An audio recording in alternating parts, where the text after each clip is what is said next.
ഇത്തവണ നമ്മൾ രണ്ടുപേരാണ് സെലക്ട് ചെയ്യുന്നത്. നമ്മൾ ഓൾറെഡി പറഞ്ഞിട്ടുണ്ടായിരുന്നു. സോ ഇപ്പം നമുക്ക് അവരെ സെലക്ട് ചെയ്യാനുള്ള ടൈമാണ്. നെക്സ്റ്റ് ഗീവ് അവേയുടെ വീഡിയോസൊക്കെ കുറച്ച് ദിവസത്തിനുള്ളിൽ വരും. കുറച്ച് ദിവസമല്ല, ജസ്റ്റ് 2 days അതിനുള്ളിൽ തന്നെ വരും. അപ്പോൾ ഇപ്പം നമുക്ക് സെലക്ട് ചെയ്തേക്കുന്ന ആളെ കണ്ടുപിടിക്കാം. സെലക്ട് ചെയ്യാം. Okay, let start. ഓക്കെ, നമ്മൾ സെലക്ട് ചെയ്യുന്നതെന്ന് വെച്ച് കഴിഞ്ഞാൽ ഒന്ന് ഷോർട്ട് വീഡിയോ ആയിരുന്നു, ഒന്ന് ലോങ് വീഡിയോ ആയിരുന്നു. ഓക്കെ, എനിക്കൊരു പേഴ്സണൽ ഇഷ്യൂ ഉണ്ടായിരുന്നു. ഞാൻ കുറച്ച് നാൾ മാറി നിൽക്കേണ്ട വന്നിട്ടുണ്ടായിരുന്നു. പേഴ്സണൽ ഇഷ്യൂ ഒന്നുമല്ല, എൻ്റെ ഉപ്പാനും ഉമ്മ മരണപ്പെട്ടു പോയിട്ടുണ്ടായിരുന്നു. അപ്പോൾ ആ ഒരു കാരണം കൊണ്ട് ഞാൻ ആക്റ്റീവ് അല്ലാഞ്ഞത്. അപ്പോൾ നമുക്കിപ്പം ഗീവ് അവേയുടെ വിന്നറിനെ സെലക്ട് ചെയ്യാനുള്ള ടൈമാണ്. കൂടുതലൊന്നും ചെയ്യുന്നില്ല, നമ്മൾ ജസ്റ്റ് വീഡിയോസിൽ നിന്ന് ഒരു വീഡിയോ സെലക്ട് ചെയ്യുന്നു. ആ വീഡിയോ നിന്ന് ഒരാളെ ചൂസ് ചെയ്യുന്നു, പിന്നെ ഒരാളെ ലോങ് വീഡിയോ നിന്ന് ചൂസ് ചെയ്യുന്നു. അപ്പോൾ ഷോർട്സിൽ നിന്ന്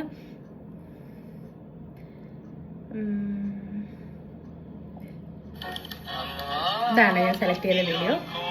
ഈ വീഡിയോയിൽ നമുക്കുള്ള കമൻറ്റ് എന്ന് പറഞ്ഞു കഴിഞ്ഞാൽ 349 കമൻറ്റ് ഉണ്ട് നമുക്ക്.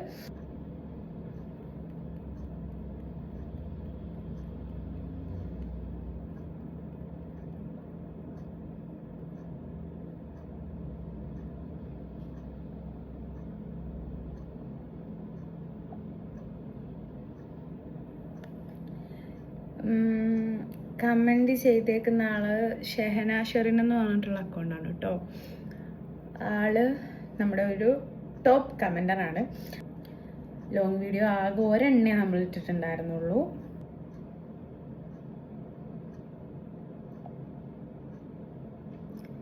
ലൈക്ക് ചെയ്തിട്ടുള്ള കമൻ്റാണ് നമ്മൾ പിക്ക് ചെയ്യുന്നത്. റെയ്ഹ എന്ന് പറഞ്ഞിട്ടുള്ള ഒരു അക്കൗണ്ടാണ് കേട്ടോ. റെയ്ഹ എന്ന് പറഞ്ഞിട്ടുള്ള പറഞ്ഞതെന്ന് വെച്ചാൽ 2 പേരാണ് നമ്മൾ ചൂസ് ചെയ്തിട്ടുള്ളത്. 2 പേർക്കും നമ്മൾ ഗിഫ്റ്റ് ഉണ്ട്. 2 പേർക്കും നമ്മൾ സാധനം കൊറിയർ ചെയ്ത് കൊടുക്കുന്നതായിരിക്കും. അപ്പം നിങ്ങൾ 2 പേരും എന്നെ ഒന്ന് ജസ്റ്റ് DM-ൽ മെസ്സേജ് അയച്ചാൽ മതി. ഇൻസ്റ്റാഗ്രാമിൽ DM-ൽ മെസ്സേജ് വന്നാൽ മതി. അപ്പോൾ ബാക്കി ഡീറ്റെയിൽസ് നമുക്ക് അവിടെ സംസാരിക്കാം. പിന്നെ ബാക്കിയുള്ളവരാരും വിഷമിക്കേണ്ട, 2 ദിവസത്തിലുള്ള നമ്മൾ അടുത്ത ഗിവ് വരുന്നുണ്ട്. സോ ടോപ്പ് കമൻറ്റ് നമ്മൾ അടുത്ത മാസം തൊട്ട് ഒരു ടോപ്പ് കമൻറ്ററിനെയോ അല്ലെങ്കിൽ ഒരു റാൻഡം പിക്കോ, അതുപോലെ ഒരു എന്താ പറയുക മെസ്സേജ് വായിച്ച് ഒരു കമൻറ്റ് വായിച്ച് എനിക്ക് ഏറ്റവും കൂടുതൽ ഇഷ്ടപ്പെട്ട ഒരു മീനിങ് ഫുൾ ആയിട്ടുള്ള ഒരു കമൻറ്റിന് ഗിഫ്റ്റ് കൊടുക്കുന്നതിനെ പറ്റി നിങ്ങളുടെ അഭിപ്രായം എന്താണെന്ന് നിങ്ങൾ പറയണം. കാരണം ഞാൻ ഒരുപാട് കമൻറ്റ് കാണുന്ന കമൻസിലൊക്കെ ഒന്നും എക്സ്പെക്റ്റ് ചെയ്യാതെ കുറേ പേര് സ്നേഹിക്കുന്ന എനിക്ക് മനസ്സിലാവുന്നുണ്ട്. ഒന്നും എക്സ്പെക്റ്റ് ചെയ്യാതെ. അപ്പോൾ കാരണം ഞാൻ ഇടയ്ക്ക് കുറച്ച് ദിവസം വീഡിയോസ് ഇടാതെ ഇരുന്ന സമയത്ത് കുറേ പേര് ഗീവ് അവേ എവിടെയെന്ന് ചോദിച്ചിട്ടുണ്ടായിരുന്നു. അനക്കമില്ലാത്തത് എവിടെ, എന്തായിരുന്നു എന്നൊക്കെ ചോദിച്ചിട്ടുണ്ടായിരുന്നു. പക്ഷെ അതിലൊക്കെ ഉപരി ഞാൻ ഓക്കെ അല്ലേ എന്ന് കുറേ പേര് തിരക്കിയിട്ടുണ്ടായിരുന്നു. അതെനിക്ക് ഭയങ്കര ഒരു സന്തോഷം തന്നൊരു സാധനമാണ്. കാരണം എന്നെ അറിയില്ല, ഞാൻ നേരിട്ട് കണ്ടിട്ടില്ല, ഒന്നുമില്ല, പക്ഷെ ഭയങ്കര സന്തോഷം തോന്നിയൊരു സാധനമായിരുന്നു.